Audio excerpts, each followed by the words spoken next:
I want to welcome everybody to the fall 2021 thesis presentations. My name is Marianne Adams, and I have been just the guide to these five wonderful people who are going to be presenting to you today.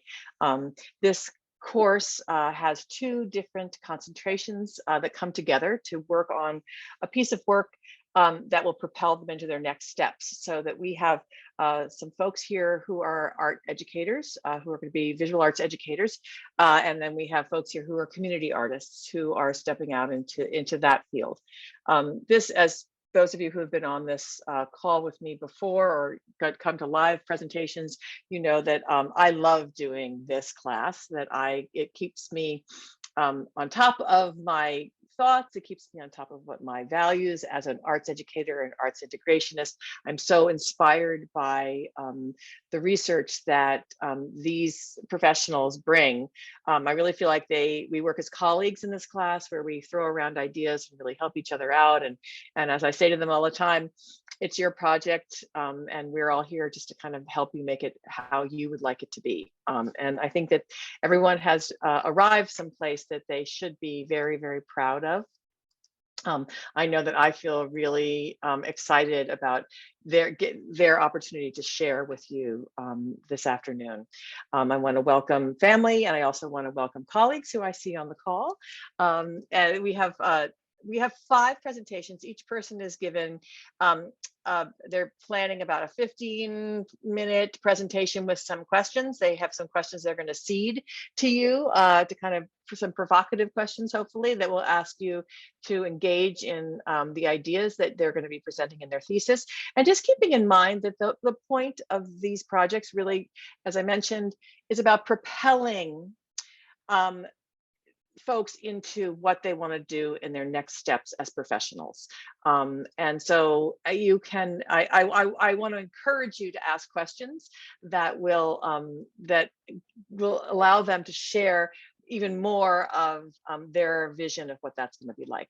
So we're going to begin. I want to start right away, because I understand that we have Zoom fatigue is real, and we probably all have it. We all might even have it already by today. So I'm going to begin with Carson Andrews is going to be our first presenter today. I would ask everyone to make sure that they're muted, and you can probably pin his picture, and that way he will be the person of the moment. Carson. Hello, I am Carson, as just been introduced.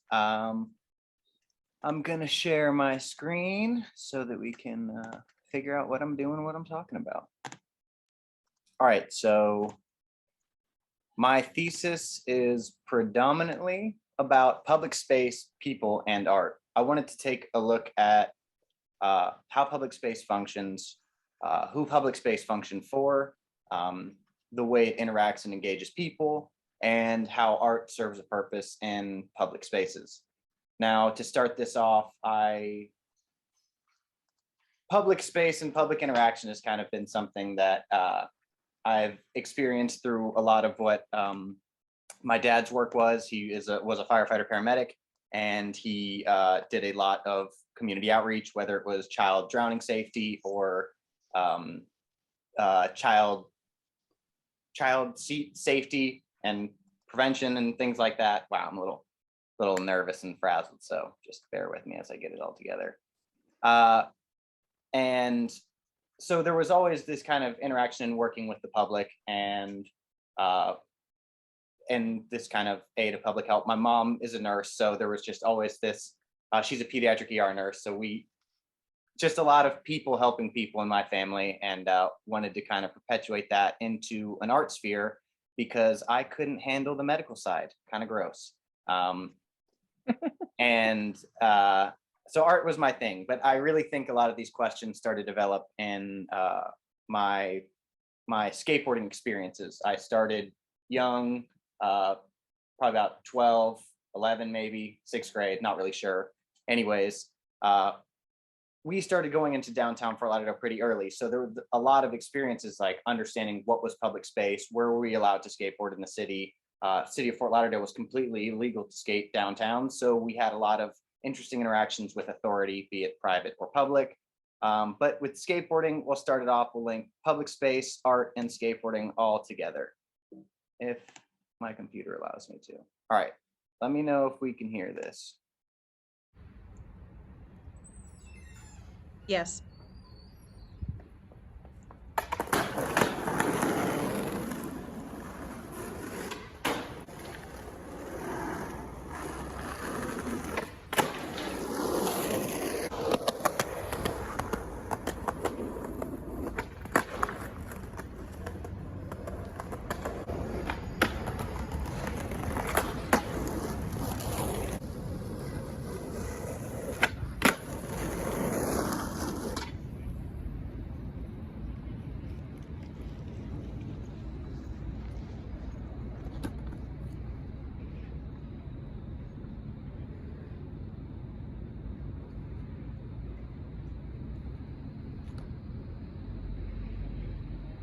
It is a fallacy for one to think that they could not be an artist. Anyone living can make art. Let's invite our public spaces to reflect our art. It is time for creative freedom in our public spaces. Art is simple. Call in color, conversation, performance, objects, history, and all other ideas that inspire. Art is not a painting. It is a breath. It is a moment of living. It is time our public spaces show that we are living.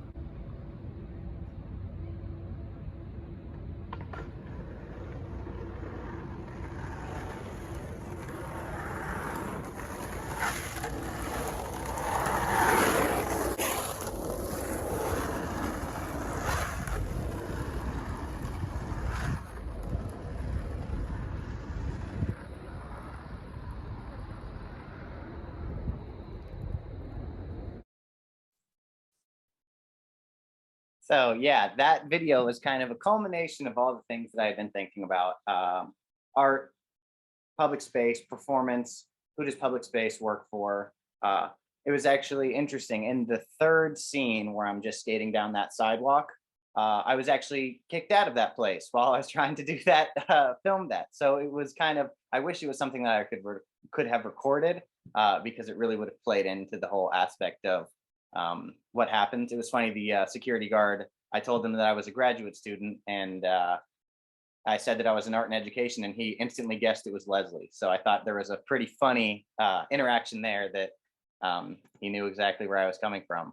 But yes, so this is the work this. Nope, not saying that. All right, we're just gonna jump ahead to that way. Perfect. So this is the piece. If you couldn't hear me, I can read it real quickly. It is a fallacy for one to think they could not be an artist. Anyone living can make art. Let's invite our public spaces to reflect our art.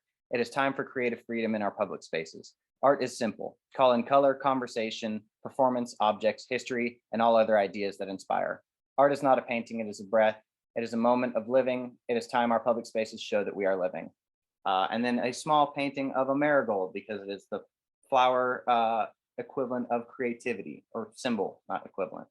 But yeah, this piece, I was really into the idea of these public declarations. It just felt like this anomalous action of art that doesn't often happen in our public spaces. There seems to be this stagnancy amongst public sculpture and painting, and I wanted to kind of exaggerate the aspect of painting as a performative act, and that painting and storytelling in public spaces is more engaging when there's someone to engage with. It was pretty nerve-wracking doing that, not gonna lie, because I didn't have anyone with me. I just kind of filmed it and went in all in. So it was exciting.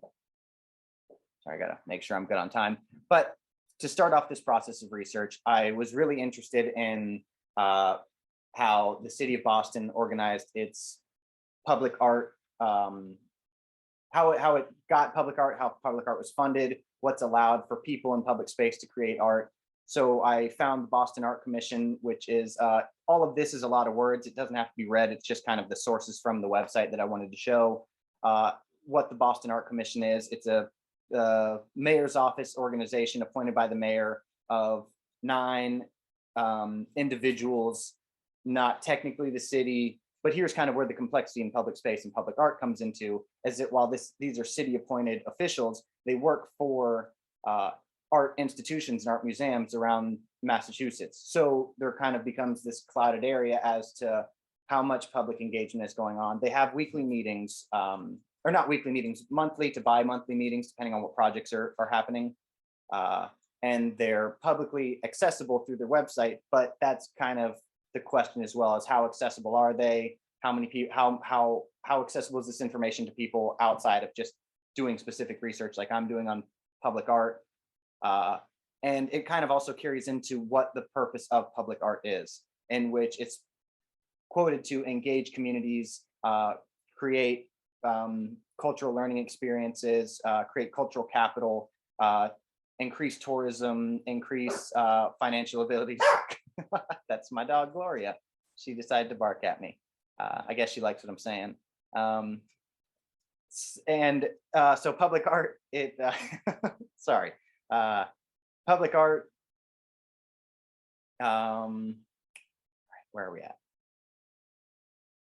Okay, so the functionality of public art, appointed by representatives in the city, but they're through arts institutions in Massachusetts. So it's kind of confusing as to how public is this work, what narratives are being pushed. Is it something to further connecting narrative to, let's say, the Museum of Fine Arts, to the Isabella Stewart Gardner Museum, rather than actual community engagement and public education about art?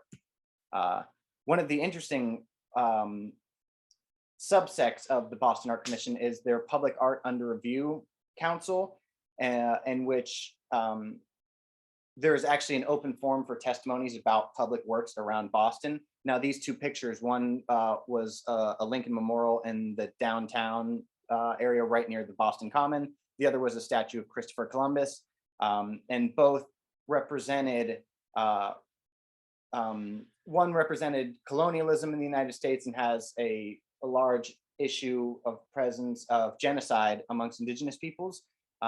But there was a lot of tension within that statue being removed because being in the North End, it was a point of pride for the Italian community. So this makes an even stronger complexity amongst what public space and how it functions and who it's supposed to function for, in terms of what does this art represent,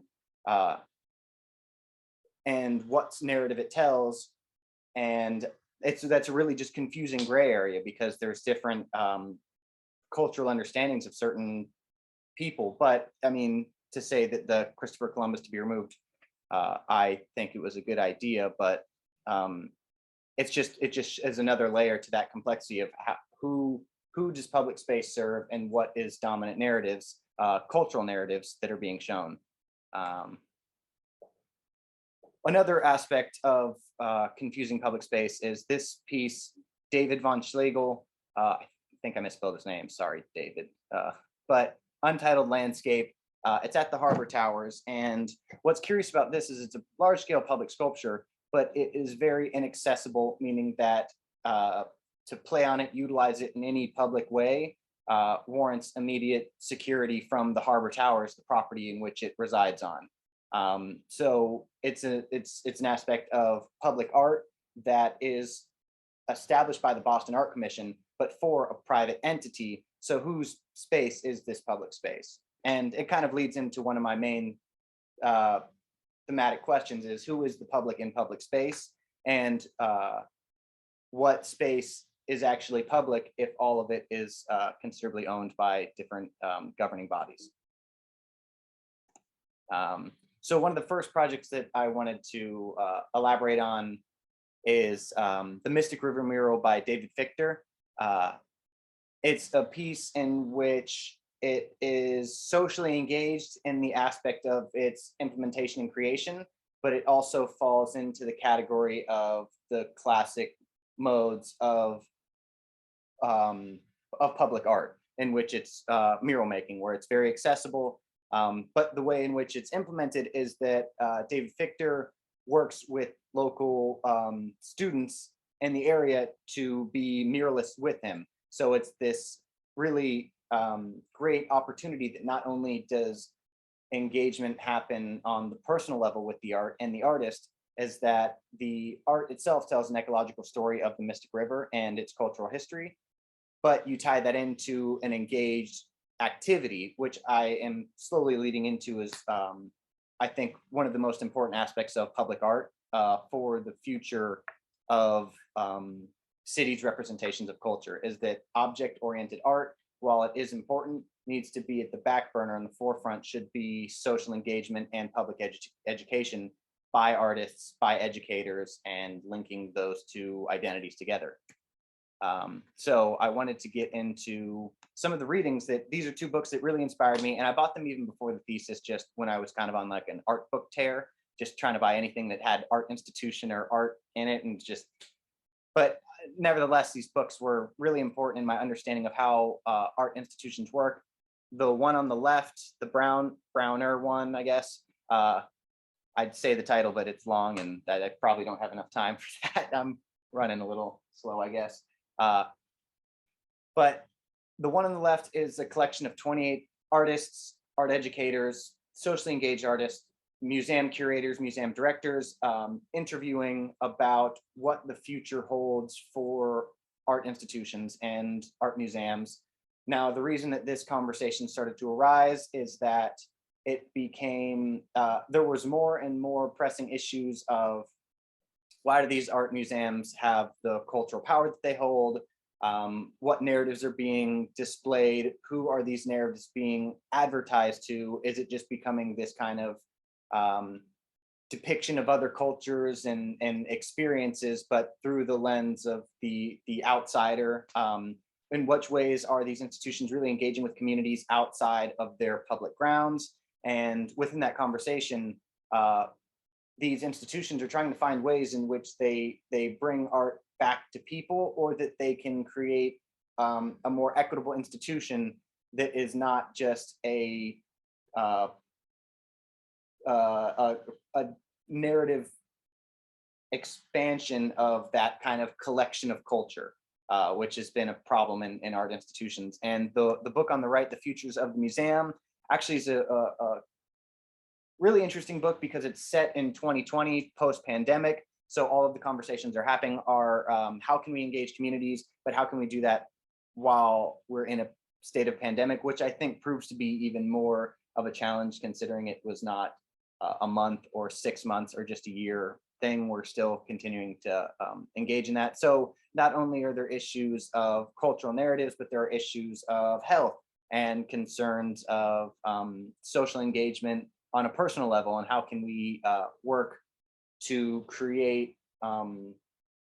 this sense of community through institution when the institution has a problem, a historical problem, and the present day problem is a health crisis. So how do we bridge that gap in creating programs in which people, one, feel represented and heard, and two, are physically safe? Carson, 5 minutes. Okay, yeah, let's speed round. All right, these two books, this is the point of socially engaged art. That's what I'm getting to now. Socially engaged art is, or it's also known as dialogical art, community-based practices in which object-based art practices are at the, I'll say it again, at the back burner. So all of this is about engaging people in ways of conversation. It's social work, but in the lens of art and in the context of art institution, even though it's separated from museum works because of its lack of objecthood. And I kind of want to see the merging, and what I'm trying to do is merge the object-based ways of art making and socially engaged art practices in which that our objects can educate just as much as our interactions can, but the interaction is needed. There is a separation between people and artists. It's very rare that you meet an artist going to a museum or going to a show or a performance. It's like going to a concert. You're not going to talk to the singer. So you have to admire it from afar and appreciate that genius. And I think that's kind of a BS way to go about art making and education.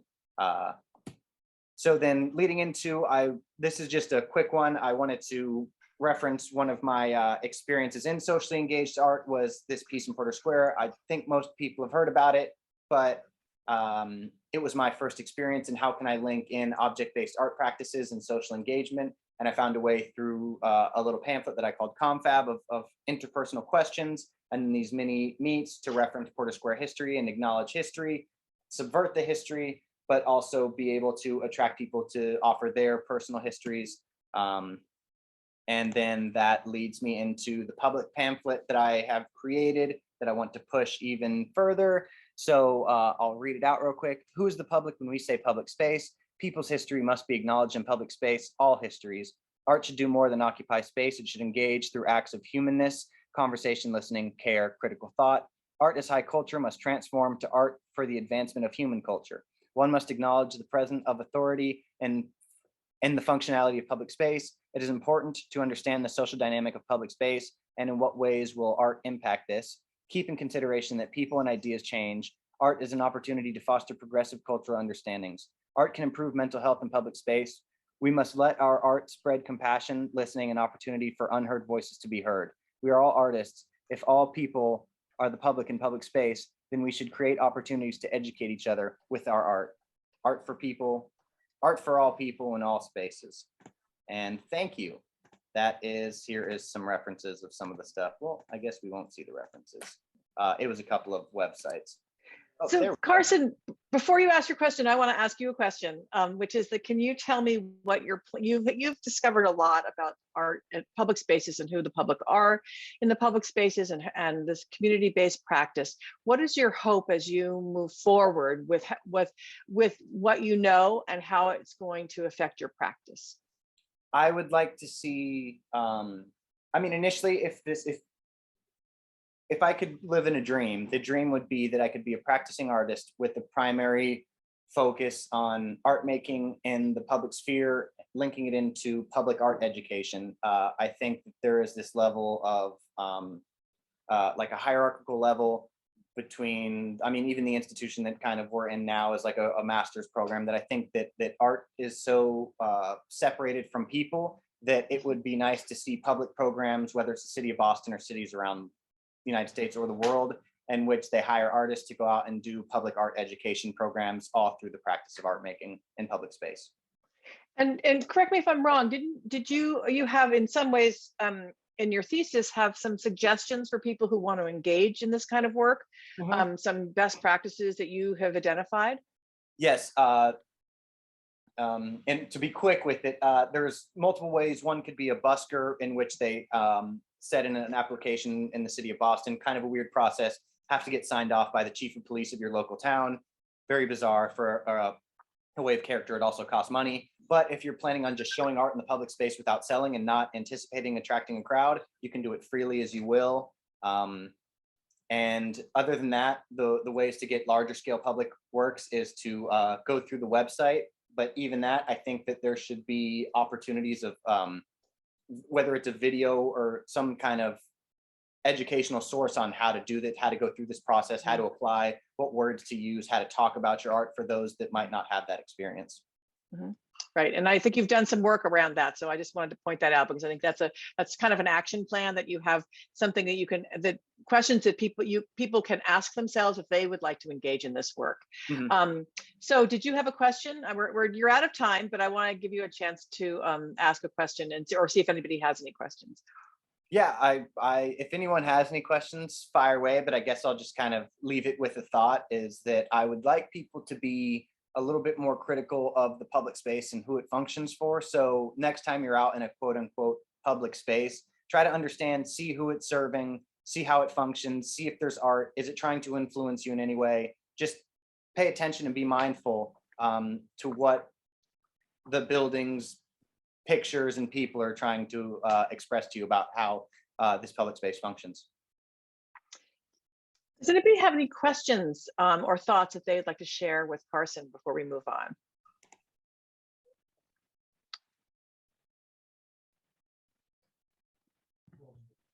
I do. Okay, great. Go ahead. Hi, everybody. I popped it into the chat too. Carson, nice to see you again. Hello.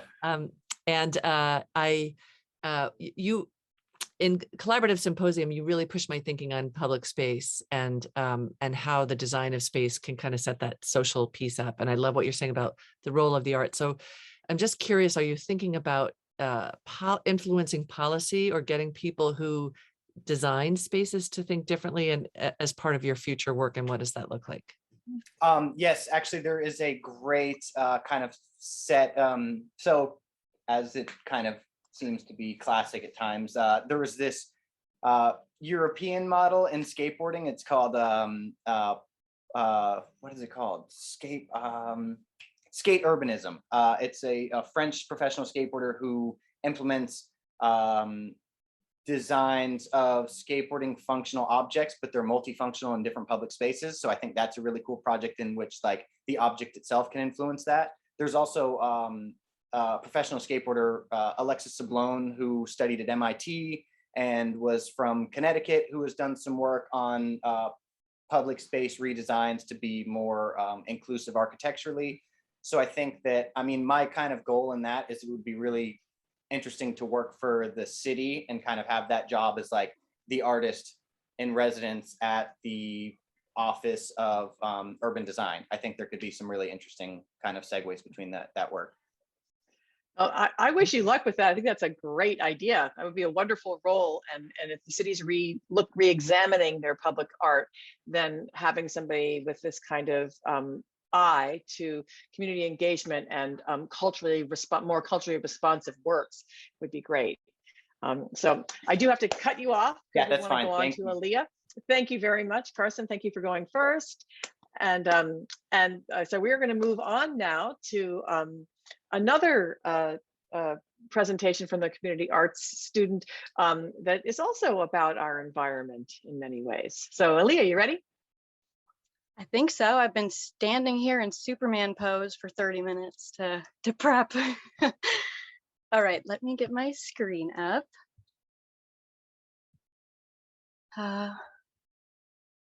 But which window did I leave it in? Sorry, just a moment. Okay, there it is.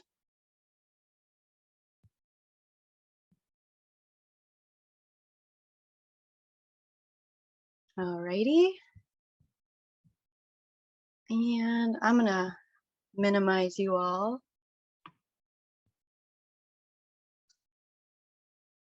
Can you see that? It's coming there. Yes, we can. All right, I'm finding my internet is a little slow today, so I will talk slowly too. No, I'm kidding. All right, I'll get started. Hello, and thank you for being here. This is my, I'll get teary saying this, but my master thesis presentation. I've entitled it Intersections, Art, Ecology, and Community. I also put a note in here to make sure I tell you all, I clearly get nervous public speaking. And later you will learn about educational strengths. And I'm just telling you now, this is not mine. So on that note, I will start this whole presentation off with kind of a downer. I'd like you all to reflect on the current state of the world at this moment. We are full of stress, anxiety, worry. Have you ever felt burnt out? Have you felt not yourself lately? Have you felt disconnected to parts of you that used to bring you joy? I'm going to have you take a moment and recall 3 memories, maybe habits or experiences, essentially a feeling that has stuck with you for a very long time. The first one I would like you to think about is a time when you've been a part of a community. How did it make you feel? Oh my goodness, my dog is barking, I'm sorry. How did it make you feel? What qualities led to your feeling of belongingness? For the second one, I'd like you to think about a time in your life that you have felt connected to a place. Have you ever felt held and cared for by the land itself? And the third I'd like you to think about is recall a time when you have truly felt like yourself. A time when you get lost in what you're doing and your passions and joy lead your decision making. Now I'm going to invite you all to throw those in the chat, please, as I share with you my 3 examples. And if you would rather not share in the chat, that is okay. I'm just trying to create some engagement here, people.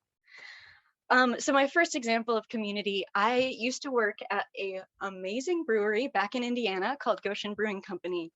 And as we all know, service industry folk during the pandemic severely struggled with everything, with burnout, with fatigue. And that community for me was a place of acceptance, laughter, and incredible support. The second one, a feeling of place.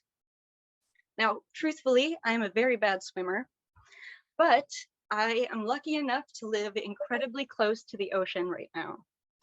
And right now I have this habit, when it was warm, I'll be honest, not now. When I swim, I submerge myself all the way up to my eyes and take a very frog, mammalian, probably more amphibian actually, approach to being in this world. I let the earth hold me. I let that water we weightless in the water. And lastly, a time when I felt connected to myself. Anytime that I'm outside and I'm creating. And for me, in 3 very important times in my life have been making tree forts or making art using, ooh, sorry, those sounds are incredibly distracting. Making art using nature in the world. All right, let's get this going, Aaliyah. All right, so I'd like you to imagine like for me, when I think of those 3 feelings of those 3 places that I've experienced that kind of connection, they have felt absolutely incredible. And so I'd like you to imagine for a moment what an intersection of those spaces might feel like. There we go. Imagine a meeting place of all 3 of these experiences. What meaningful connections could that create? Maybe a strong sense and knowing of self, a group of people who support and celebrate you for being you, and a place that you love and it cares for you right back. All right, so my name is Aaliyah Munley. I am an art educator and community activist. Ooh, and I will get over this nervousness someday. My hands are frequently messy with the last creative project or experiment of mine. I have taught in a variety of classrooms, in public schools, community centers, and right outside in the dirt with a shovel in one hand and a paintbrush in the other. I enjoy making art, and I love bringing that joy to others, whether that's through education or through my art. For the last 15 months, I think I'm just gonna through this whole presentation. Aaliyah, take a really deep breath and then let it out slowly. Take your time, okay? I think you're doing beautifully. Yes, I really agree. beautifully. And so just take a Got you. breath. We got you, Aaliyah. Yeah. Thank you. Okay. And maybe some water with that breath. Oh my gosh, the chat is full. Ooh, that's exciting. I'll look at that later. Thank you. Okay, so for the last 15 months, I have been pursuing a graduate degree in art, community, and education at Lesley University in Cambridge, Mass. However, I have not met anybody in person yet, and I can't wait for that day. Today, I'm going to share with you the development of my thesis research on the meaningful connection we could have with the integration of creativity and the natural world. I will also be sharing a potential framework for the implementation into a large variety of settings. I believe that this could benefit communities and individuals because they would tune into these potential intersections for meaningful connections to occur. I believe it could open doors to healthy communities and empowered individuals.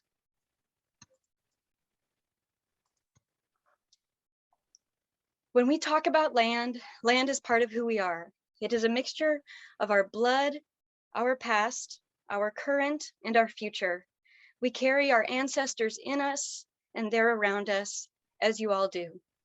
Mary Lyons, Leech Lake Band of Ojibwe, excuse me. My research has been centered around community culture and relationship with land, and specifically in North America. I feel it's absolutely vital to recognize the original stewards of the land and to celebrate the root of where this knowledge originates. Indigenous people arrived in North America over 15,000 years ago. Their shared knowledge, understanding, and respect of the natural world is the basis for what we know today. In an effort to start re-educating ourselves on the history of our land and the communities that are on it long before ourselves, I ask that we start to honestly and humbly face our colonial roots of our country, how genocide, ethnic cleansing, and stolen land have impacted the stories told and how they're passed down. So first, I'm going to start off by just going over very, very briefly, because truthfully, if I wasn't nervous, I could probably talk about this for days and days. But first, I want to go over some background info of creative expression and ecology. So first, creative expression. Truthfully, it's a fairly interchangeable word that I use to mean the arts. The arts refers to visual art, dance and movement, storytelling, drama, writing, and music. But I also believe it can include other avenues like culinary arts, technology, engineering, carpentry, and so much more. Many people choose not to identify an artist, and many people say they are not creative. Yet, we are meaning-making machines, and through that meaning is where we find creativity. And so you just have not found your medium yet, is what I'm going to say to anybody who tells me they are not an artist or they're not creative. So art, creative expression, it can help us tune into our own identity. Creative expression has been linked to higher levels of self-worth, confidence, and resilience. It also helps us with expression. It helps us to express complex part of ourselves, making sense of our experience and our emotions. And it also creates connection between each other.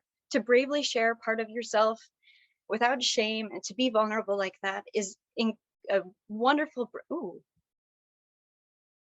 I hope you guys can't see that my scanware just came up. No, just all we see is your presentation. You're good. Wonderful. Well, my computer's reminding me that I should check for viruses at a very inconvenient time. I can't get out of it. Okay, good. Connection, collaborate with others and share what you've made with others. This also leads to imagination, which is the #1 ingredient for innovation, which leads to bigger advancements both in society and individually. Oopsie. It's okay, Leah. Huh. Ecology and the natural world. So first of all, spending time outside and in nature has proven to improve our health and overall well-being. However, the climate is in an incredible crisis. We are overextending what it can support us, and soon we've already passed levels of irreparable damage, but we need to be able to change our actions, change our daily habits now to try to reverse what we've created. And lastly, a slightly new area of study for me, but agroecology. Agriculture has had a big impact on the health of this planet, especially in North America, where agricultural practices have left deep scars in erosion and in soil health and food systems.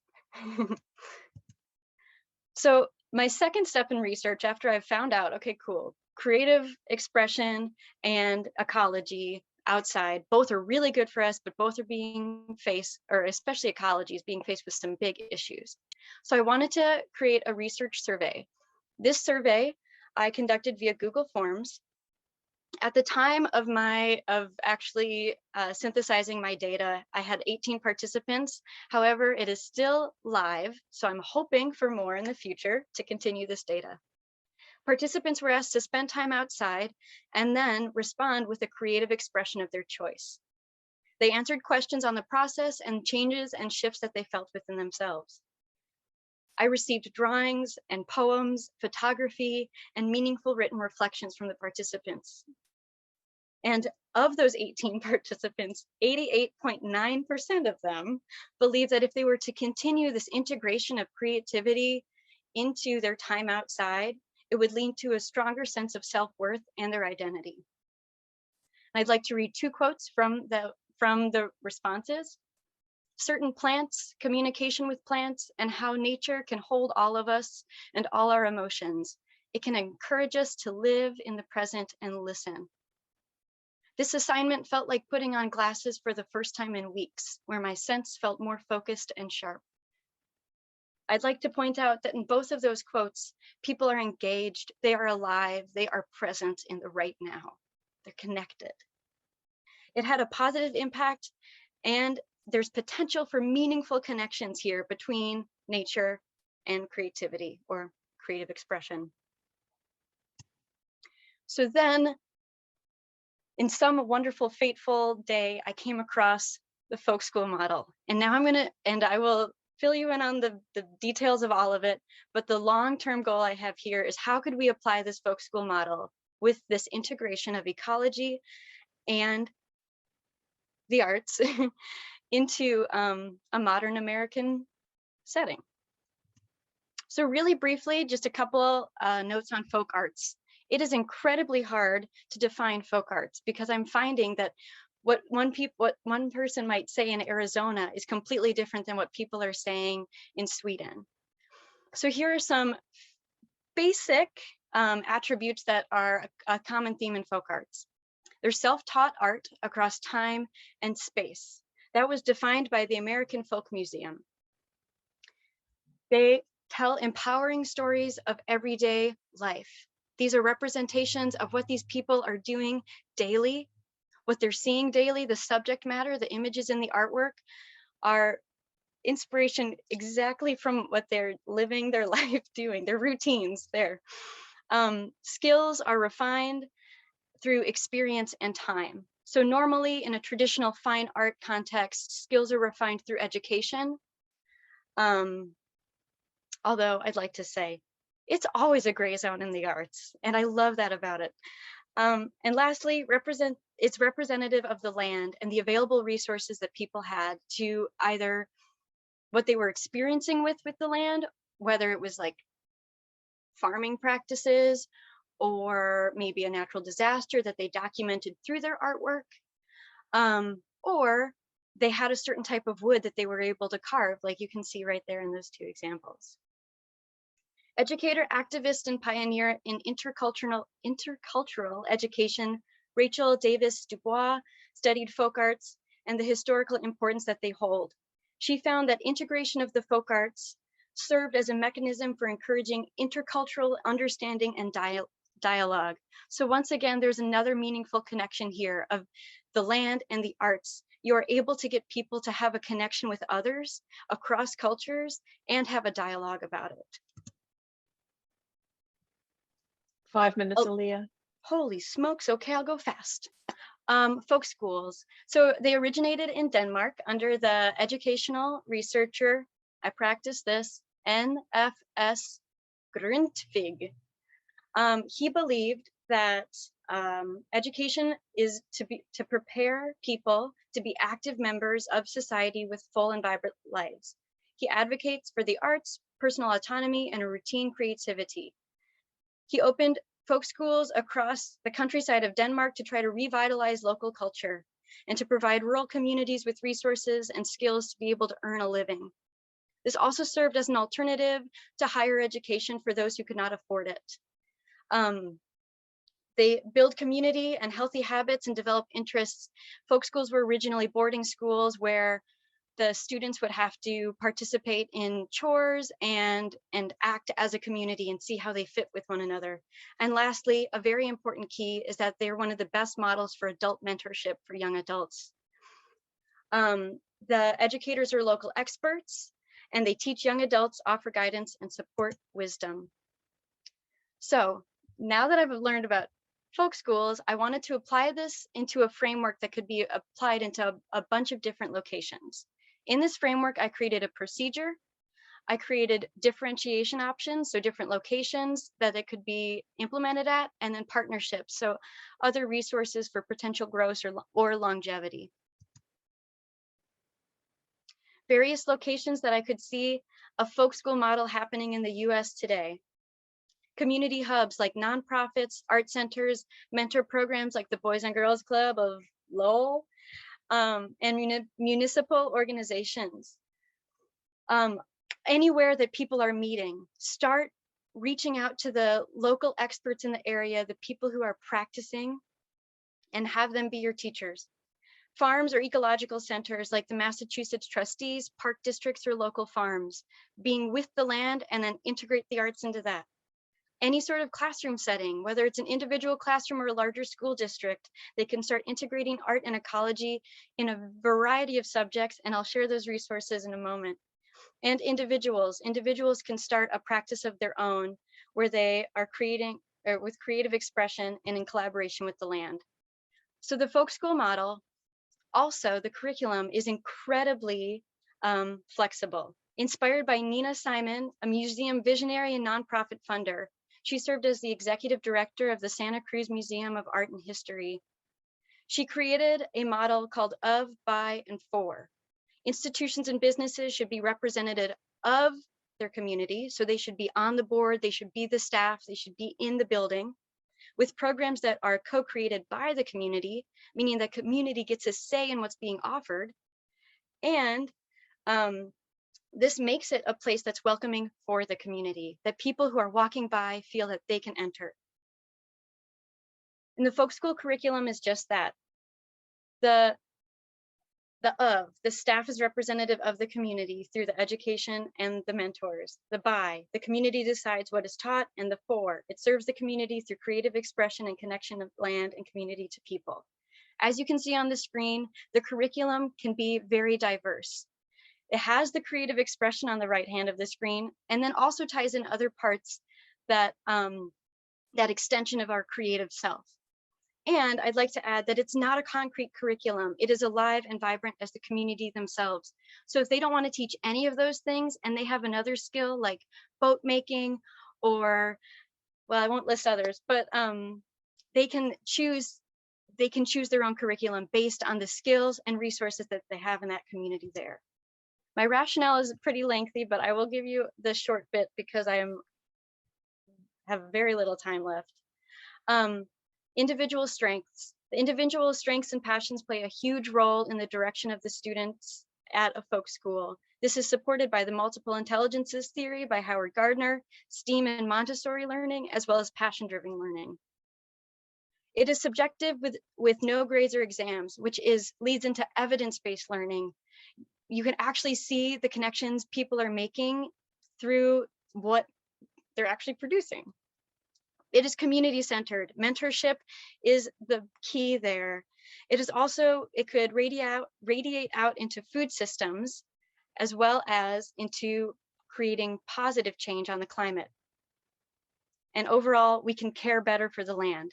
It is easily adaptable, so a diversity of a community, a physical location, available resources can all be different, but you could still implement a plan like this. And there are many entry points for neurodiverse learners. It's a deliverable skill. So again, you're building autonomy in somebody, which, as we learned in the pandemic, it can be very, very vital to have that type of independence. And lastly, it thrives with diversity. I have my last little bit on implementation, and I will only go 1 minute over, I swear. So for my implementation, I created a website called the Modern American Folk School. On this website, it shares my framework that I had detailed, that I had reviewed earlier, and it's in a public location for absolutely anybody who has access to the internet to be able to reach. On this, it has resources of creatives and artists that are at that intersection of ecology and community, as well as my Google survey for anybody who would like to continue to participate. And I hope that it can start to guide communities and individuals who are motivated to bring this intersection to their daily practice. My next steps include, again, the website, continuing to add to it with resources and exemplars. I have a section on the website where people are able to submit their own ideas, outreach. I would like to talk to local artists, local schools, and local community centers and see if they could start implementing a folk school model. Funds. funding is such a huge issue, but researching grants and funding opportunities to share on that website for anybody interested in implementing this and teach. Through my own practice, I want to continue teaching nature-based art courses and other folk development. And lastly, I will email everybody that I want to thank by name, but thank you, thank you, thank you. Ooh, I'll end there. Well, thank you, Aaliyah. I have to say, amazing, amazing. You guys don't even know how much she has like focused this work in the past couple of weeks in this brilliant way. And I wish that we had time to have a bit of a discussion, because it is really amazing. Like this is just like the tip of the iceberg about how incredible this has been. Okay. But I'm unfortunately, I'm going to move us on because we have 3 more people, but I just want to thank you so much. And everyone is waving for you. Yeah. Thank you. Yes. And thank you for being patient with my tears. I'm blaming my Italian dad. So, It's all right. You're making me cry. There we go. All right. So Kara, you're up, and I am going to give you a 5-minute warning when we get there. Okay. Hello. Hi, beautiful humans. Oh my goodness. It's so nice to see everybody. Thank you so much to everybody that has come on. Oh, I'm so excited. Okay. So I'm going to be sharing my screen a couple different times during this presentation, but I'm going to start off with sharing it like this. And we're going to start from beginning. Alrighty. Can we see it in full? From beginning? Beautiful. Okay, cool. I'm getting some nods. Can we have a verbal? Is that good, Marianne? Yeah, it's great. Perfect. Awesome. All right. Hi, everyone. My name is Kara Danis, and I am here to present the Moving Identities Project. It's an arts-based research project that focuses on autoethnography through movement. And I'm going to get to telling you what that is and the details behind this project. Just as some background, this has been my brainchild for the last almost 2 years. It started in Young Song's class for arts-based research, and it's kind of blossomed from there and implemented. Maureen's like, whoa, I see you. She's like, yeah, so we're going to get into it. Okay, I wanted to start off with this quote, stay close to dance as our bodies were meant to speak, reach out, and essentially communicate in ways that sometimes words cannot, which I think is a really good way to kind of summarize what we're going to talk about. That's by Jean-Guy Saint-Exupéry.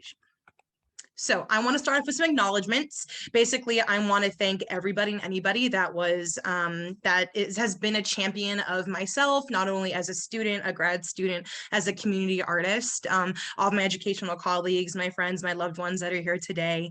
Your support means the world, and it has powered me through the last 2.5 years of grad school. And the biggest acknowledgement is also going to go to the New England dance community, just for being a place, like all the people and places involved in the entire community in the Lowell, Greater Lowell, New England, the whole sphere have been so welcoming, and were a big part of my inspiration for this project. So go the dance community, love everybody so much. Okay, so I'm going to get to my statement of purpose. So the Moving Identities Project, it's a movement and music-centered digital story time capsule that uses autoethnography through intention-free movement and text to collect individual stories of growth and to see how a participant's journey has contributed to their self-growth and their changing self-identity throughout the years. So basically what this is, it's an online digital format, visual sociological collection of stories that are recorded through videographic and photographic methods, which is super exciting. Some research methodologies I used for my practice in general were visual autoethnography. And autoethnography is a form of storytelling. And autoethnography can be through something like photo voice, or it could be through something like video, or like what I'm about to show y'all. So intention-free movement is what I'm going to get into. This research methodology is really special to this project because I feel like a lot of movement-based projects are very choreographical. So they're based off of specific movements and specific timing, but this is intentioned free movement, meaning that the term free movement was kind of coined as like, if you just threw on some music in your house and you started to dance around, that's wonderful. And that's the complete opposite of choreographic movement, but this is free movement, but with not just random, there's a set intention to it. And that intention is we're looking at our journeys of self-identity through the years, how that has changed in that response to that, which leads me to dance, which is a big part of this. I also want to preface, and I'm going to talk about this a little bit later on, but this project was for everybody to be able to contribute to. You did not have to just be a dancer or a mover or identify as such. Anybody from all walks of life, any folks from all walks of life were invited to participate in this. And yeah, I will be showing some examples in a little bit. Music was a big component of this as well as photo and videographic means.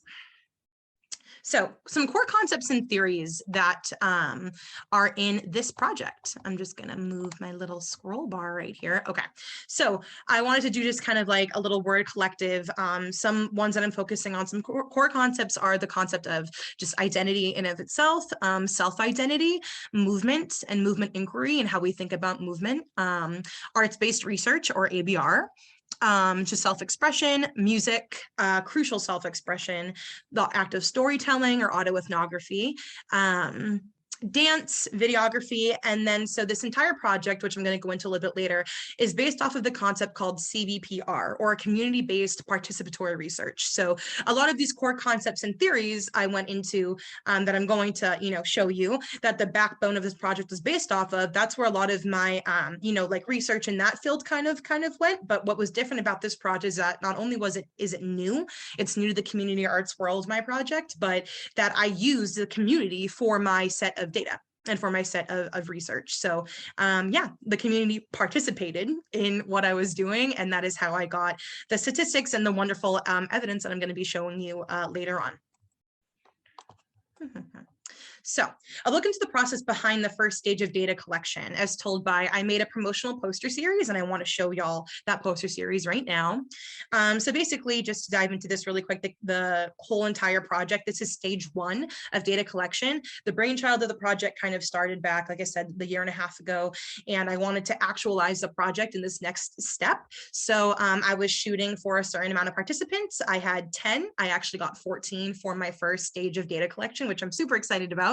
And it's going to be a continuous project that I actually take on with me past this thesis and just have with me throughout my whole journey as a community artist, which I'm excited for. So I'm just going to show the flyers really quick. So moving identities, I wanted to obviously match my whole aesthetic. There's a certain aesthetic for this project in terms of we see the faces and we see just kind of how people are going to be embodying movement. So I made this QR code another QR code because as I'm going to show you, I used Google as my general format for collecting data for this. So I use Google Forms as an initial survey. And then I also have a big, the moving identities folder in of itself is a big capsule that's housed on Google Drive, which I'm going to show you as well. So this is a promotional poster, the first one of the series that has a link to the form for the participant interest form. And then just a six steps on how to participate. I'm not going to get into these because I'm going to actually show you what people did for participation, but this is the second one. And then this is just in general, a big QR code as a third poster of the series to link you to the actual folder, the actual time capsule, as we can call it, the ongoing time capsule for this project. So my main research question in this project was, how are individuals able to express years of self-growth through nonverbal, intention-free movement expression and photography? So we're going to kind of get into that as well. So now that I've kind of explained the background of that, I wanted to explain a little bit more first before I dove into 3 of the submissions that I wanted to show you. A big part of this project is I say human first, mover always. So the topic autoethnography through intention-free movement comes from the fact that I'm passionate about people finding themselves and finding their own journeys of self-growth and changing self-identity through the years. So to me, free movement and dance represent forms of visual sociology, honestly. You can really tell a lot about people, their experiences and their environments of just by the way that they choose to intentionally move. And with this project, it's actually also with the music that they paired to intentionally move with. So each movement, I say, is kind of like a memory capsule. Our bodies remember everything. Our bodies, you know, if you learned a choreography or something many years back, I can still for some reason bring it out of me, but it goes past choreography. You know, we have trauma responses, we have other things that are implanted into ourselves, into our minds, that our body remembers, you know, whether that's we get a scrunch of a stomach if something triggers something in us, or we feel this elatement and joy with another memory. So our bodies remember that, and each of those remembrances can contribute to someone's movement and how they react. Visuals, from imagery and photography to videography, help to capture all of this, and all these little moments in time tell stories of what used to be and what is no longer and what is to come. So I'm interested in hearing people's stories, and the big part of this project is crucial self-expression, unapologetic self-expression. So what free flows from someone's body, and it's open for much more interpretation. The reason that the Moving Identities Project is based in the nonverbal realm and in the movement realm is simply because movement is a universal language. Doesn't matter what, you know, what culture you're from, what language you speak, everybody understands movement, but in their own way, which is up for a lot more open interpretation. So, and movement for the terms of this project could be movement, even something as simple as tapping a finger or even looking at a screen. You didn't have to get up and dance or anything crazy like that. It was kind of whatever came out of you, which means that anybody, no matter, you know, what kind of ability your body has, or, you know, if you thought you could perform or not, anybody could contribute. So it's important. The fact that it is non-verbal and open to much more interpretation, I think gives it more room for people to just kind of not have to really think too much ahead about what they want to say or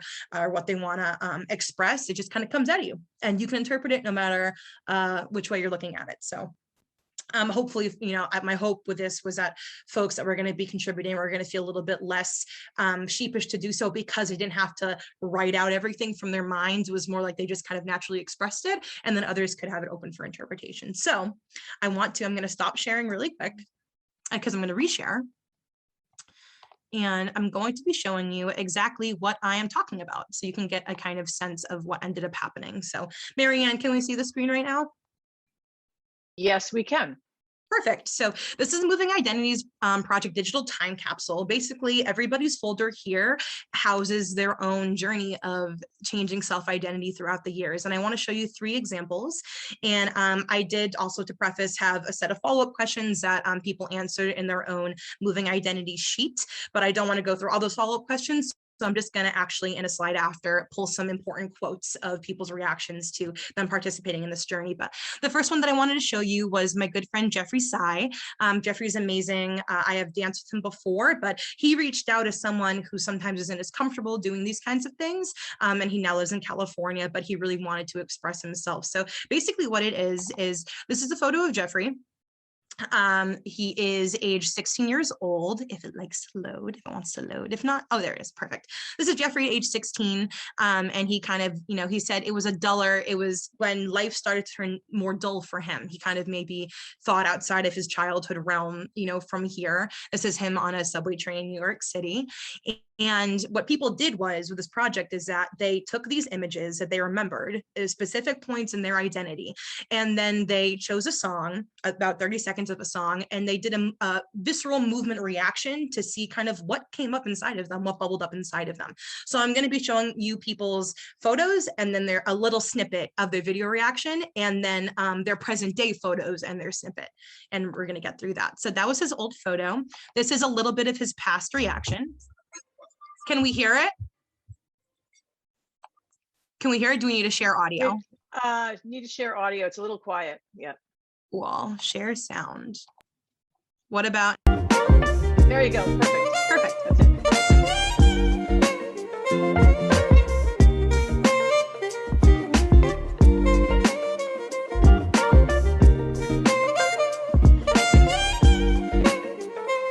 So that was a little bit of Jeffrey's past photo. This is Jeffrey right now, age 25 in California. And this is how he has grown in the last 9 years. And this is his reaction to his more current self.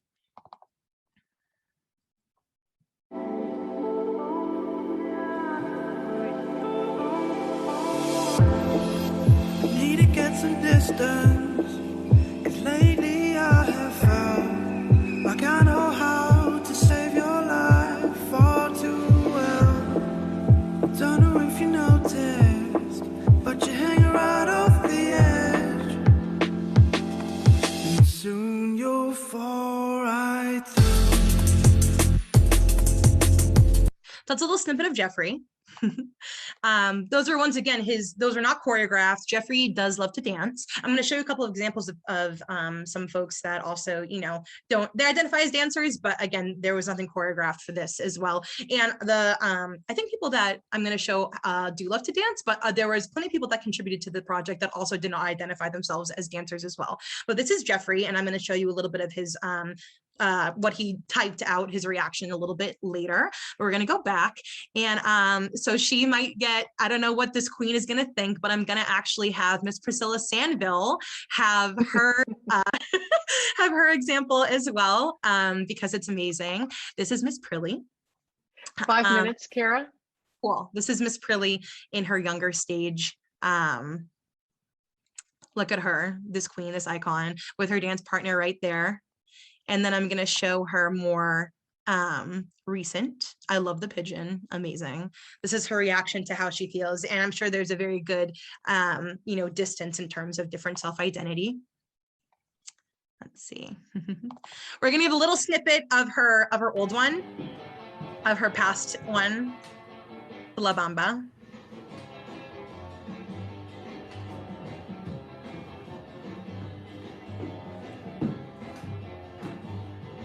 I love it.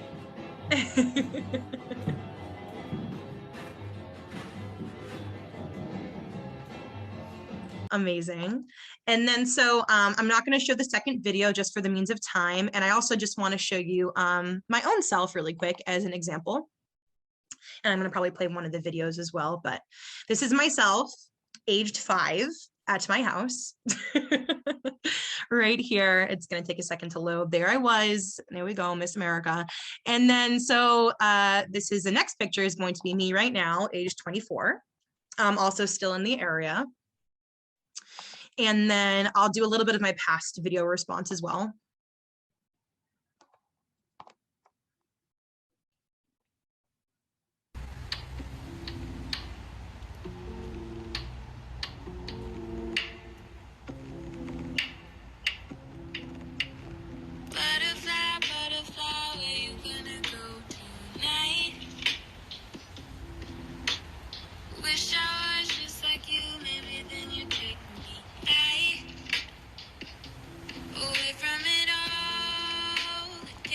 That's a little bit of a snippet because I want to get into the last part of this presentation before my time is up.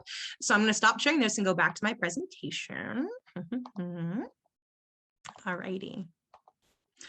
So really quick, we're going to go into, you guys can feel free to read this if you would like, but Jeffrey Prilly and myself, I just pulled some really good snippets.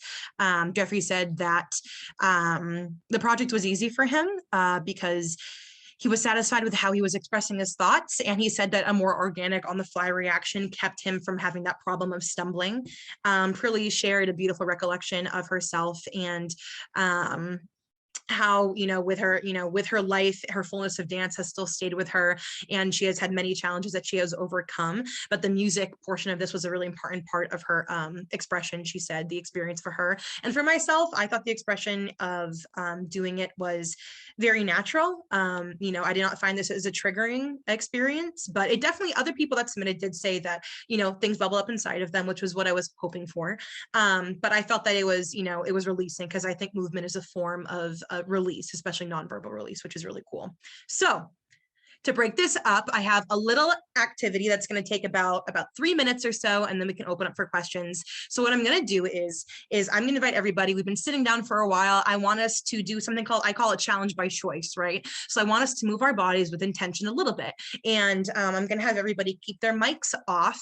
But I said a minute in these, but so we can go a little quicker. Maybe we can do 30 seconds and we can just kind of visualize it in our minds. But I'm going to tell you the few different steps I would like to have done, okay? So for about 30 seconds, and you can keep your cameras on if you're comfortable. For about 30 seconds, I want you to sit here really quick and think about a moment in your life that has truly impacted you and your current self, and kind of like reflect on how that made you feel. So I'm gonna give us about like 25 seconds or so to do that.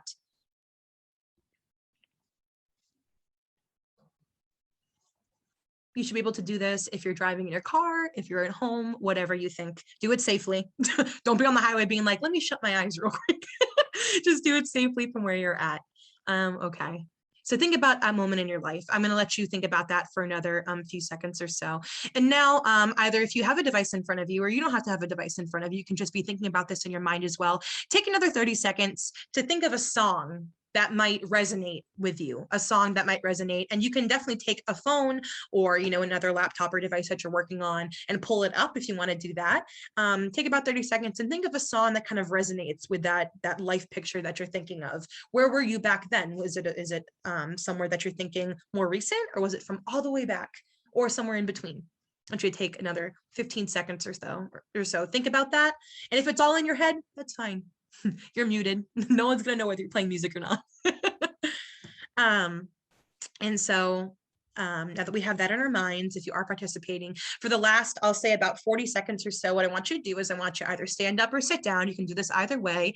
And no one's going to be looking at you as well. I know some people get a little bit nervous with even any kind of movement on camera, and that's fine. Just remember, what I always tell myself is that when I'm dancing and freestyling, everybody's always so focused on themselves, or they don't focus on everybody else. So if you want to take the next 30 seconds or so, you can stand up or keep sitting. I just want you to either throw on your song that you chose, or move to whatever's in your mind, and move freely, or even stretch, or just kind of have that intention. Move freely, but with intention about where you were thinking about in your life. What life moment did you think about? Take about 30 seconds to do that. However you want to do it. That could be a stretch. It could be something as simple as just getting up and sitting back down, however you want to do it. Really think, though, about where you are in that moment of self-identity. Where are you?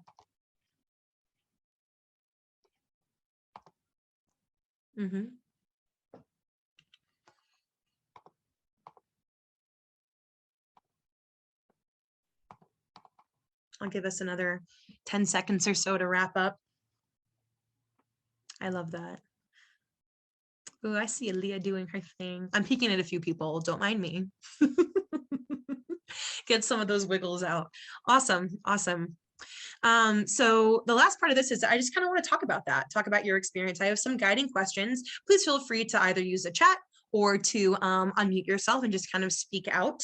We have a few different questions that I would like to have answered, and whatever one resonates with you most, you can answer. The first question is, what ways have you processed your changing self? Have they been through doing something like dance or movement or arts-based therapy? Or have they been, by working or by helping the community or by going on trips or whatever you think? What ways have you processed your changing self? Another thing I want to mention too is with self-identity, the whole point is that it's how you see yourself, and no one can tell you otherwise. It truly is based off of how you see yourself. So there's no wrong answer.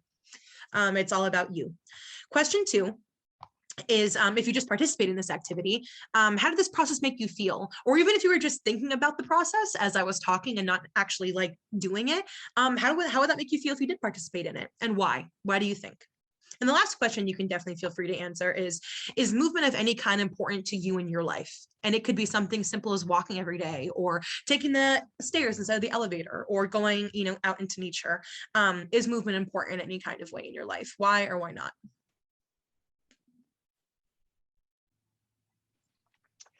And Carrie, you are out of time. Cool. Yeah. And that was basically it. Would people have other questions? If they want to type in the chat, they can feel free. I'll let people think about that and type in the chat if they want to, or speak out. But I just wanted to end on this quote. Just know that this movie is a really great movie. I hope you can watch it. But you know how everyone's always saying seize a moment? I don't know. I'm kind of thinking it's the other way around, like the moment seizes us, which I think is really important. It's from a movie called Boyhood that my friend Miss Aaliyah suggested to help get my mind going in the terms of this project. So I really appreciate that. And I wanted to give a big thank you and much gratitude to everybody, Lesley University, the Community Arts Department, all project participants that took their time to either come today or come and support me. Mary Ann Adams, Maureen Creek and Kinkies, Susan Fisher, all of my brilliant thesis cohort mates for all of their really hard work, and all of you for coming today to support. Yeah, and if you would like to participate in the next stage of the Moving Identities Project and send in a submission like you saw myself or Prilly or Jeffrey did, you can just feel free to shoot me an email. I can even put that in the chat as well. I know we're out of time, but if you want to keep answering any questions, feel free. I see the chat bubble exploded. Love that for us. And yeah, thank you so much, everybody. Thank Thank you, you, Kara. Kara. This is fantastic. Yeah, I wish everyone had like a whole hour like to explore this stuff, because it's just fantastic, and it's inspirational, and I'm so glad we got up to move, because we're kind of switching gears now. I'm going to keep us moving along because as I said, Zoom fatigue is real. I just want to pause and say thank you to these three amazing community arts majors, and that it's just been a pleasure. So we're sort of switching gears. We divided our group up into the community arts first, and now we're going to be hearing from our art education folks. And so Josephine, you are next if you're ready. Excellent. I'll just try and share the screen if that can work. That was great to get up for a little while. Yeah. Okay, so, no, not like this. Okay, can you see it? Yes. Confirm? Yes, great. Let me, is there a way to hide the participants? I don't want to see all of your faces, no offense. You can just go to the view, and then you can just have speaker, side-by-side speaker, and you'll just see yourself. Oh boy. Okay, well, I can't find that, but we'll carry on. Sorry, I don't want to waste time. Okay, sorry about that. Okay, so my name is Josephine Dugan. I'm doing my master's of visual arts education, and my thesis is about the artist sketchbook process and practice. And I'm largely drawing from my own practice and artists that I've been studying. Okay. To me, the act of sketchbooking is synonymous with learning. Throughout my life, I never kept a diary, but I would always have my sketchbook. The documentation of things around me became the way that I documented my own life. And through revisiting the same subject matter, I could see my own personal growth, not only in the changing imagery, but also in my changing skill and perspective. The first thing to examine is, why do artists keep sketchbooks? Well, there's 5 commonly accepted ways we use them, although everybody has their own methods, of course, and they're all super valid and excellent. The one way we can use them is to hone our skills. Practice sketches and paint samples are the foundational materials that sketchbooks house. It's the perfect place to take chances and make mistakes. That is why oftentimes in an artist book, you'll find several seemingly identical sketches of the same thing. By drawing the same figure or item or scene multiple times, we're able to get to know it better and thus represent it more truly. Another way we can use it is to experiment with mediums and test the boundaries of a new tool or material that they may want to use in a larger work. And this isn't limited to 2D mediums. There are always ways to incorporate documentation of your experiments through scanning or simple photography. This record of your process will be an invaluable resource later on. So for me, in the bottom left, you can see I did a tapestry weaving using undergarments, and that was really important for me to have documentation of for my project that I worked on after.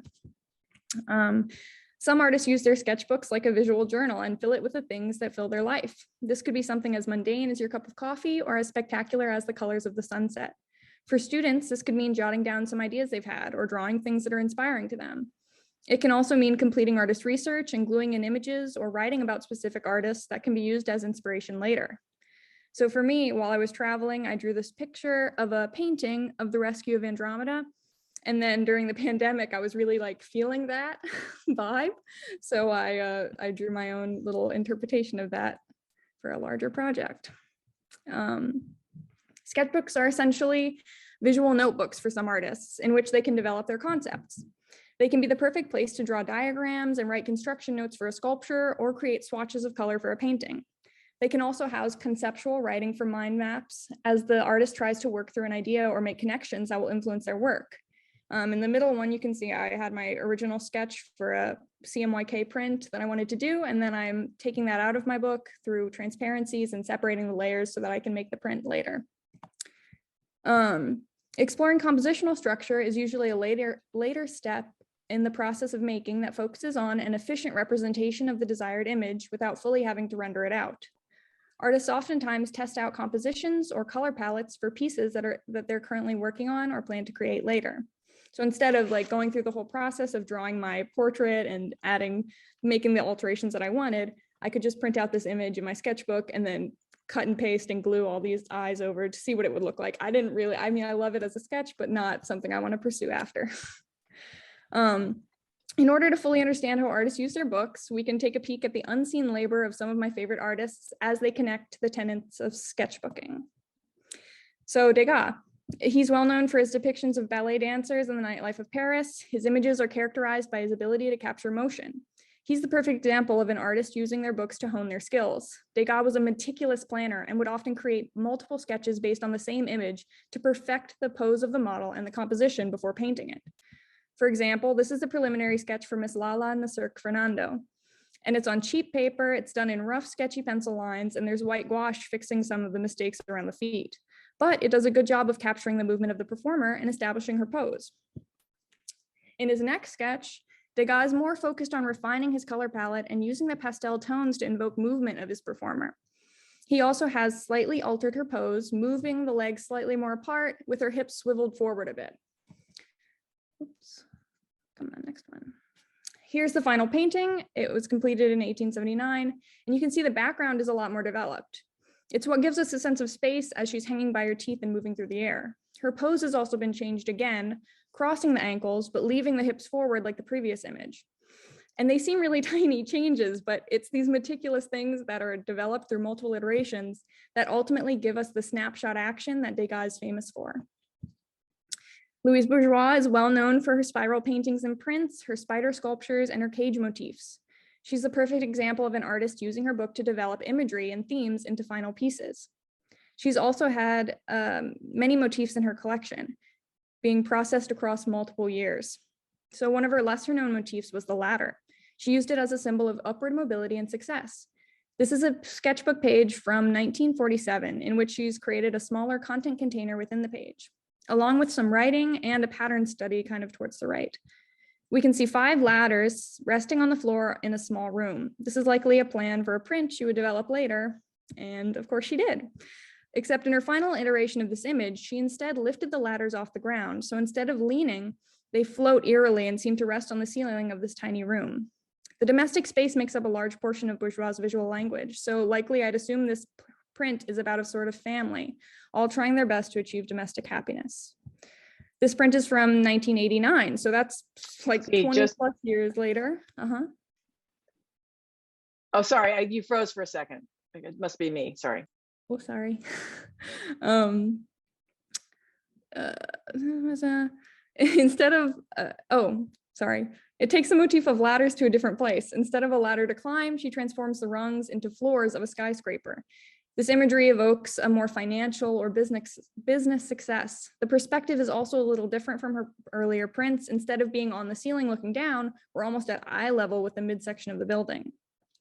Finally, her most recent iteration of the ladder theme is from 2006. So this is spanning like 50 plus years, these images alone, like this one theme. We're also positioned at the bottom of this picture, our eyes at worm level with the ground line, with no ground line visible. So the shift in perspective makes the ladder seem unclimbable and inaccessible. It's in this way that Bourgeois utilizes the same motifs repetitively to explore their full entire range of meanings and collects them to create visual library of possibilities. Picasso is known for his abstract geometric portraits and innovative mixed media sculpture. He's the perfect example of an artist using compositional structures throughout his book for use in later images. He often practiced compositions in miniature with varying degrees of rendering. Come on. He would use these little tiny maquettes in his book to test out compositions in thumbnails. Here we can see he's established a composition of a potentially elderly seated figure. It's on the left. He then created a content container and expanded the portrait section towards the right to focus on the detail of the face. This is the very next page in his book. It's the exact same image, but now with linear tone. He seems to be exploring the various degrees of tonality and ways of breaking up the image through rendering sections differently. And then here we go, the final painting, The Milliner's Workshop, completed in 1926. You can see that the sketches from before were simply drafts for the composition only of the left third of the image, where I circled it in red. And ultimately, the piece ended up being a painting rather than a line drawing. But either way, the compositional elements developed through these two previous drawings were noticeable here. So drawing inspiration from how these artists use their books, I've been working on a sketchbook for this class all semester, just this specific class. The work has been scattered throughout the presentation, but here are a few selected pages. Like I said, my sketchbook habit has been developing for years, so I've essentially figured out what works best for me by this point, but that's always evolving. And to give you a peek at that, I'll go through the making of just one page. So I took photos at each stage. Usually I begin by prepping the page by gluing in bits of paper and then doing the underdrawings. This is building the foundation and sectioning off the page for me to make it more manageable. The underdrawings act as the bones of the page and will barely be visible by the end of it, you can see. In the second image, I add line art, go over the drawings with pen or marker and make alterations at where I see fit. In the third image, I'm mostly going in with a thinner pen, adding finer details and some writing about a painting that I referenced on the little vase in the top left. And then the last image are the final adjustments. I've added color and an ink wash to create depth, or usually I glue in more components after, but this page was already pretty full. I didn't want to make it crowded. Finally, this is like the elevation. I think this is a really important step for me in my own practice, and then potentially in my pedagogy, is taking that work from little sketch that may not be much of anything, although it, despite the significance to yourself, taking that out of the book and expanding it to make a more final realized piece. So the initial sketches for this one were kind of the three on the left. I really liked how cartoony the feet were and how they seem to be on tiptoe at some points. So then I created some of those little feet and added it to a throne bowl that I had made. I like how the final piece came out because the feet, when rendered in 3D, still seem referential of the little two-dimensional sketch. I think it's cute. For this one, I designed a vase that could be taken apart. Ultimately, due to time constraints, it had to be only 2 parts. But I added the small handles because they really reminded me of the other sketches that I've done in my book and the initial like icon of a vase. This one, I hand built everything. I didn't throw any pieces. So it really was that like lumpy, sketchy texture. And I'm glad that I experimented with it, but I think I will stick to wheel throwing for the future. Finally, I tried to replicate this drawing exactly in my 3D evolution of it. But then, of course, instead of adding a painted image on the front, I chose to add more handles to emphasize the depth and dimensionality of a piece of pottery compared to a 2D sketch on paper. It seemed to me like if I was going this way to make a 3D sculpture, that I shouldn't then have to rely on a 2D image. I don't know. It can always be added later.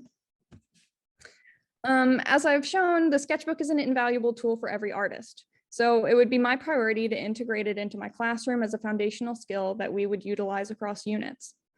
It would help teach students how to access our classroom as a functional studio, and these habits would carry on throughout the year and hopefully throughout their creative lives. I think it's really important that my students view themselves as artists. And so my lesson plans will always reinforce studio habits and professional practice along with habits of mind. Pardon. So for a mock unit plan to introduce sketchbooking as a habit, I've come up with this. I would begin with artist research, mostly featuring a local artist to connect to the culture and diversity of the class. We would then move on to a full class practical demo to establish skills and provide an example of what could go in the book.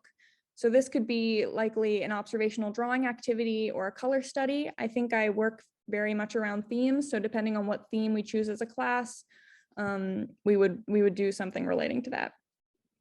Then we would move on to self-guided research. So similarly to the first full class artist research, they could go off by themselves and complete their own artist research where they would pick who they were interested in further researching to support their work. Then idea development workshop. with mind mapping and collage. I think these are such important skills to have, to know how to develop ideas visually. Just because I'm such a visual person, I really need that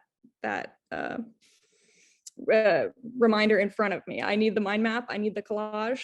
And I think especially when just starting a project, it's good to have those visual reference points to develop your visual language.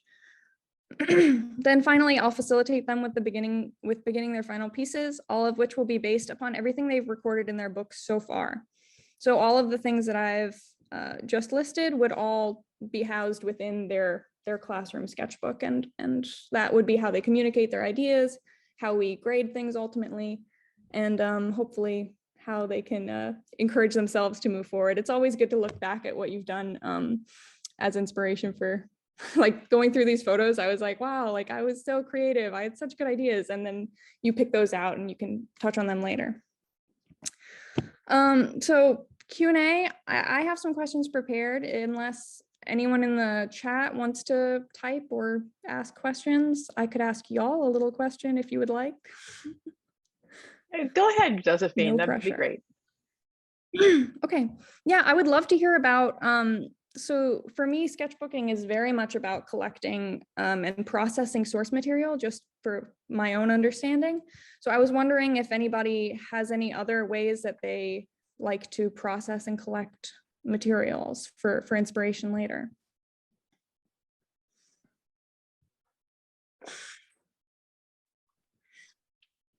You can just go ahead and unmute and speak, or you can raise your hand anyway. Outside. Aaliyah says outside. Collect materials outside. Can you ask the question again? Yeah. How do you usually collect and process source material? How do you find inspiration and collect the inspiration? People watching, that's totally cool. I like do a lot of research and look at a lot of things, and then I take the pieces that I like for me, one of my best creative places is cooking. And so I'll look at a million different ideas, and then I just use my intuition, but my intuition's informed by what I've looked at. Totally. It's definitely about like establishing that visual language, or the internalizing of the different sources that you have. I personally like to have a hand in a lot of the objects that I collect. So even for like the scroll piece that I did, what's holding the scroll is pieces of dead trees from work that I'd cut down. So it's like I like to collect things that have use. I've used a lot of spice jars because I'm not gonna. I mean, I don't have like mass spices, so it's just things that I've had a hand in that have had a part of my life. I think is a pretty cool way to collect objects. That's so interesting. Yeah, I totally think about like the cabinet of curiosity type vibe as like an extension of the sketchbook. Like it seems so limiting to say book, but it's like just this collection as an artist is so rewarding. Love all the chat. Thank you for typing. This is great. There we go. I'll just stop sharing. Thanks so much, though. Yeah, thank you so much, Josephine. Let's give a round of applause. And for those of you who have stayed with us, you'll see that there's a different kind of focus of these labs. And I should have mentioned that. I apologize. That the community arts folks have a particular focus for their thesis, and the art ed people are looking at their own practice and their relationship with their own practice to their to the field of art and arts education. And so it's got a slightly different focus. And I think Josephine really laid that out for us very clearly. I'm sorry I didn't preface it that way. But thank you so much. It's been great to sort of see this work develop. So we have one more presenter who we want to give her a round of applause first because she went last, and it's like, Emma, you know, whenever you get, she said, I'll go last. And you always feel like, I'm so sorry. But thank you. You know, after seeing all these amazing presentations, it feels a little menacing to go last because everyone did such an amazing job. But I will gladly get started to the end of this, and I hope you all enjoy. Let me just get my presentation shared. All right, so this semester I focused on how to investigate identity through, is that, okay, yeah, full screen, right? Okay. Yes. Okay, perfect. So I investigated how to kind of swallow the concept of identity through still life, and that with still life, there's an examination of objects. So I'll start off by reading my abstract. I feel like that allows you to like kind of see through in case I miss anything, because this is a little nerve-wracking. But the theme of identity calls for artists to look inward to understand their place in the world. The goal of this thesis is to investigate how artists can use still life painting as an examination of their identity through objects. The research involved with this project included findings from art history to provide background of how artists have historically used still life, a personal reflection of symbolic objects, and the trials of the art making process. Taking a deeper look at the objects we keep in our lives informs us of the folklore of our everyday life. And in this reflection of our cultural background, through implementation, object symbolism is used to create a still life with identity narrative. So I think often we don't think about objects as something that reflect who we are, but like they've mentioned in a couple of our other presentations, we often collect things, and the objects we keep actually hold meaning in our life, into that idea of folklore, which is folklore can be stories and fables, but it also is the ordinary that we keep in our lives that reflect who we are. So to start off, how I have personally used still life in my past, I wanted to go into like some paintings and art processes that I've done. So these are 3 still lifes that I made previously. 2 of them being from when I was an undergrad. And I didn't know while I was making these that they actually are reflective of who I am. And you don't know when you're looking at it, but I was like, oh, that is kind of like introspective in that way. But the first piece is a painting of honeycomb that I did. And in undergrad, I was a part of the beekeeping association. And I took some of the honeycomb from that and from our hive, and I made this work that I thought was focused on like color and shadows and like negative space. But in turn, it became part of who I am and who I was at the time.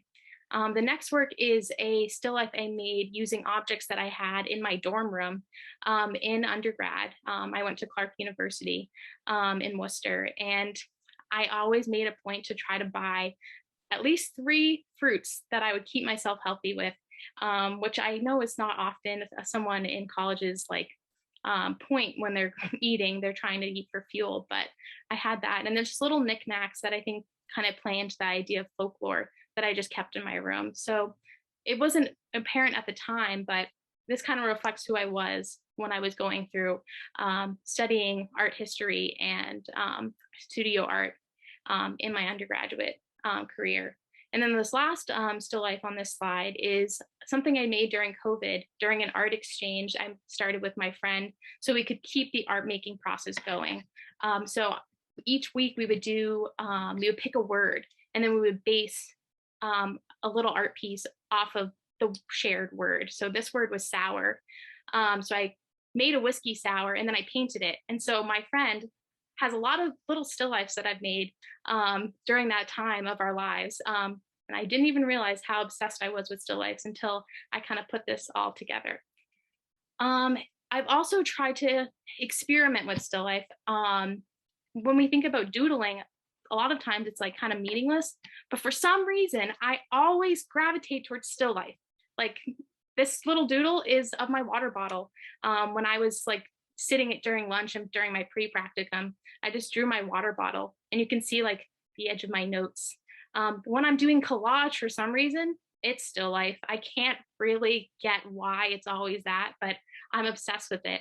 And then I also like to try to always have an artistic habit throughout my life. So even if I can't sit down and make art, I try to find a way to incorporate stuff I see around me, or scenes from my day-to-day to come back to in my art making. So this little photo that I put in is, for some reason, I fell in love with this scene because I was at work and I went into the back to grab like some back stock because I work at Whole Foods, and someone had left this crime scene of fallen tomatoes, and I was like, I wish I had my painting palette in my canvas so I could paint this right now, because it's an awesome still life, and it shows like where like this scene, or like this remnants of human interaction with the space. So that's just kind of how I see it.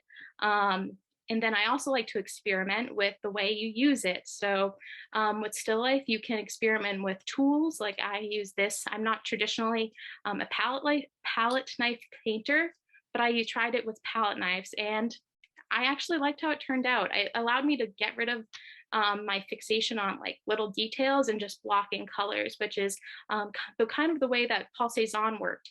And he's one artist that I'm very inspired by, and I'll talk about him a little bit later. And then also you can kind of disorient people with the way you represent what's in front of you. So these were 4 chairs that I had in my art studio, and with each chair I drew the lines of, I reoriented my canvas to then place it. So I was playing with negative space and line work, but then also I was observing the chairs that I had in front of me. So it's different ways that you can incorporate still life in a different manner than you would think of. Because I know from what I've gathered as I've started to develop this project, every time I've talked to someone about still life, they think it's so boring, which I'm like, how do you think it's boring? But that's kind of ingrained to art history too. Through my research, I read a book by Norman Bryson, and he said that for some reason, artists and art critics and historians have often found that still life is not monumental. And that leads into the fact that people see that it doesn't carry narrative. And with narrative, there isn't a story. But I beg to differ, because we can see a lot of human remnants through objects that we choose to include in still life. So to continue on to my artist inspiration, I'll start with Vermeer on the right, because chronologically he came first. And with Vermeer, I fell in love with him during undergrad because of the way he uses light. And while this isn't just a still life, it is an interior scene, the objects in the composition symbolize and create meaning for the figure within the scene. So the still life within the work elevates the narrative. And I can go into it more, but I'll for the sake of time, I'll move on. But then with Cézanne, Cézanne holds a lot of depth in my life. Oh, I'm getting nervous. Growing up, this was the first painting that I, all right. Oh, Leah, you're cutting to me. Oh my God. Just Emma, take a breath. Okay. I know. Yeah, I'm fine. Okay. Okay. But this was in my dining room. This was the first painting that I really interacted with, because my parents have a replica of this painting. And I was actually able to see this painting in real life recently, and it was very much like an aha moment. So I went to the Institute Chicago, and I got to see Cézanne's work in person, and it was honestly amazing. And I feel stupid for crying, but it was, and I'm like, it shows that I'm so obsessed with this concept that people find so boring, which is so funny, but it's fine. But what I love about Cézanne is the way he incorporates color to form volume and to really explore the shapes. It's not necessarily about light like we see with Vermeer, but it's really enriched in color. I'll move on, so I stop crying. Jeez Louise. Okay, and then more contemporary, we have Andy Warhol and an artist that I found on Instagram that I absolutely love. Her name is Sari. And I feel like with Andy Warhol, people don't often see that he uses still life within his artist practice, but he does. And it holds narrative there too, because with his iconic Campbell's soup can, we think of it as a moment of pop art, but it incorporates still life because he initially observed this can of soup And then it held narrative because when he was creating this for 20 years, this is what he ate for lunch. And that kind of plays into the idea of folklore, like this ordinary, mundane bowl of soup that he had every day, but it was really telling for who he was as a person. It was probably the cheapest thing that he could get to lunch for lunch at the time, and it did the job then, and it led to his very much success in his life as an artist. And then with Sorry, she incorporates still life in a really playful manner, and I really like how artists like her are bringing still life from like art history into the contemporary. She's incorporating objects that are like Andy Warhol with that are highly commercialized, like the Hubba Bubba bubble gum or Sally Hansen nail polish that you can kind of see in there, or Goldfish. But she creates these nostalgic scenes that I think a lot of people can identify with through the objects that they include. And I'll move on to my work. So with my work, there's two ways that I incorporate still life into my artistic practice. The first way was using found scenes and viewfinders to find compositions that I found interesting that also included objects that mean something to me. So this is my first work. I called it Nightstand Collective.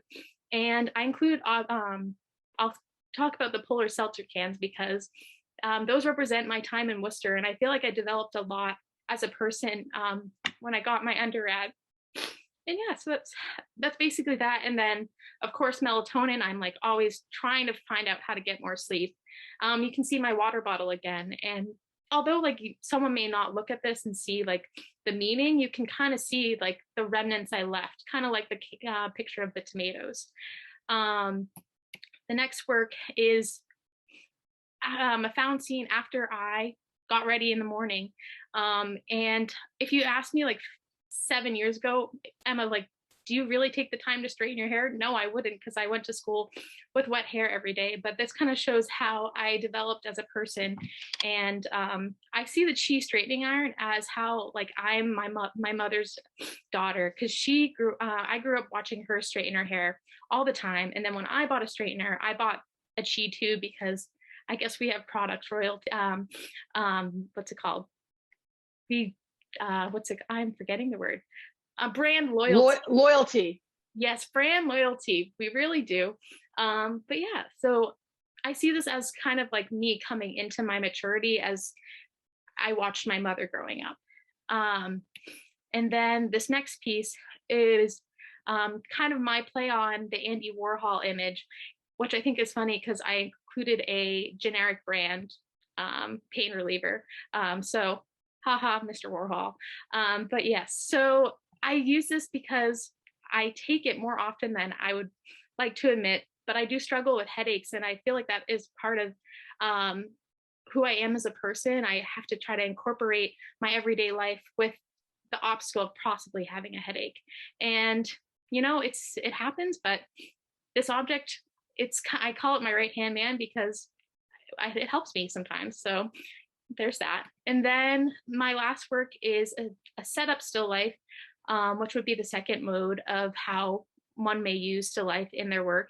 And I chose objects and I arranged them into a composition that allowed a viewer to have their eye travel around the scene, thinking about shadows and just aesthetics.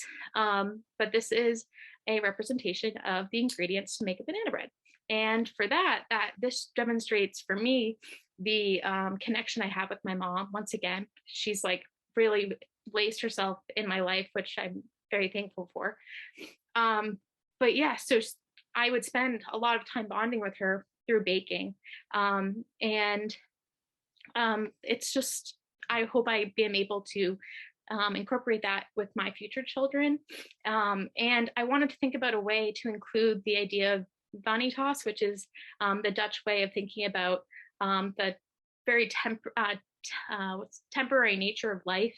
And so I didn't want to include skulls because I don't really identify with that, but bananas and like fruit age. So that's how I included that. But so through this process, I thought about how I can incorporate it into the classroom. And I could think, for me, I was trying to use objects as a way to break up my identity piece by piece. because we are so complex, and identities are something that don't always make sense at the time, but giving people a lens or a vessel to digest who they are, objects will help with that. And I know students, especially since I want to teach somewhere between middle school and high school, that's a very changing time for students, and they're developing who they are as people. So giving the objects as a way to think about themselves, it may help them think about it in a way that's a little bit more manageable. So the first way I would do it is thinking about using a viewfinder to find a scene, like I did with the nightstand or my my bathroom counter. And with viewfinders, you can really get into the idea of thinking about composition, but then it also allows you to kind of fixate and on the details that matter and the objects that may be important to you. And then if we're thinking about incorporating this into a classroom, allowing students to pick objects that represent them, that puts them into the curriculum and allows them to be the conversation of the classroom. And the chapter that really allowed me to think about it more deeply was in Rethinking Multicultural Education.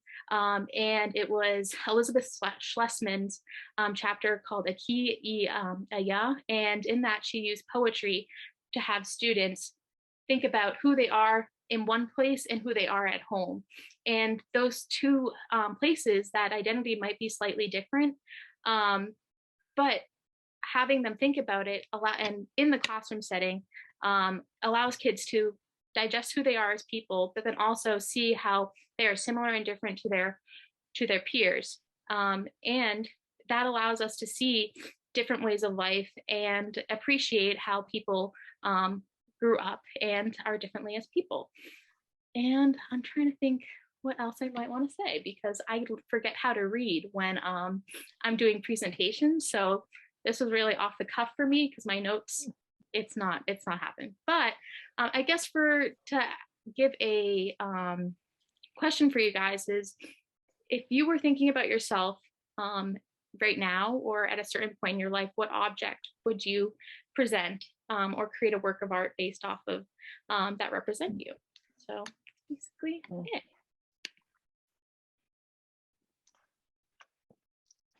Thank you. So do you want them to put it in the chat? Yeah, you guys can Emma? put it in the chat. If you feel the need to say it out loud, I'd love it. But I really appreciate it. I was super nervous, started crying. I didn't expect that. But yeah. I have to say, and feel free, anybody, to say what object you put, keep on putting that in there. But I just have to say, one of the most exciting things about being in education and being in the creative field is to see the evolution of ideas. And I just have to say, I'm just blown away by where all 5 of you are today, and where we began in September when it was warm and all of us were meeting outside, on our Zoom meetings, and you're like, maybe this, maybe that. And then now it's like people have I'm here seeing it in the chat, like the passion that each of you expressed, and the focus on what you can do with this and what it's going to mean to you is like, this is, in this time of a pandemic when we are not feeling connected, this was all about self-reflection, about connection, about growth, about potential, about identity, about who we are and who we can be to each other. I mean, that is just huge. And so when we ask that question, when we listen to the news and we just want to like crawl under the covers, I want everybody to remember like the kind of interested passion that we heard today, because I feel really happy about it, and so I want to say thank you. So anybody have any questions? Any questions or any thoughts? Like that made me cry, Aaliyah. Yeah, any thoughts or questions that you have for anybody on the screen?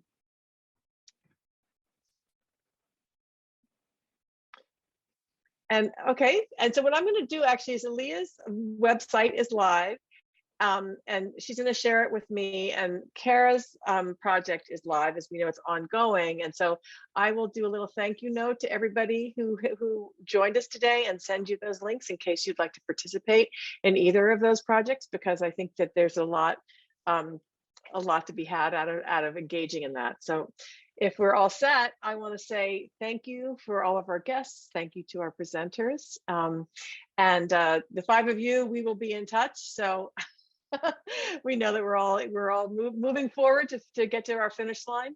So thank you. I'll Congratulations. save the chat for everyone. you too, although you guys are all co-hosts, so you can save the chat if you want to save it so that you can look at it later. Okay. These were all so wonderful, everyone. It's just so wonderful to see the growth, and so many of you were in some of your first courses with me, and it's just so interesting how you took that little seed from some of your earliest and just you held on to it, and it grew and changed, and sometimes you went back to it, but it was different each time you went back. And I can see all of it in these final presentations. And what's particularly interesting for Marianne and Prilly and I to witness is the particular kind of fusion that happens when you happen to be taking both internship and 7100 or practicum or something else at the same time as 7100. And I think we're going to take a look at that, because it's kind of baked something really, really rich. So thank you, everybody. And thank you, Marianne. Well, and thank you, Maureen, for continuing Edible. to be the shepherdess of these programs. So I suddenly feel like I'm not dressed properly for that role. Some kind of hook or something. All right, everyone. Yes. I'll see you all soon, I'm sure. Okay.